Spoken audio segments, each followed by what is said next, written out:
Welcome to Burlap Teachers. Enjoy the video. You start by cutting power at the breaker.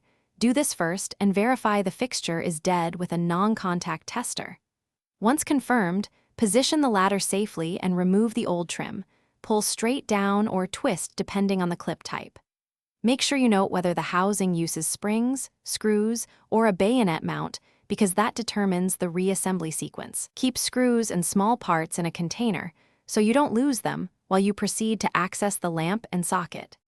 You now remove the old lamp and inspect the socket and wiring for corrosion or loose connections.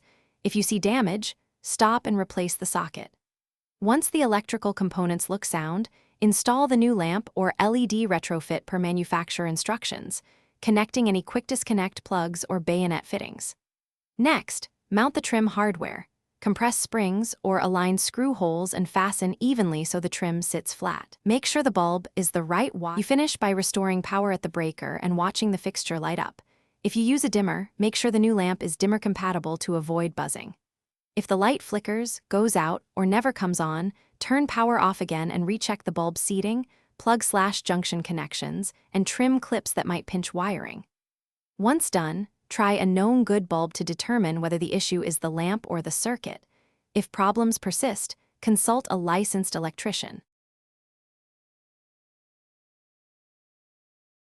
Thanks for watching. Consider subscribing if this video helped you.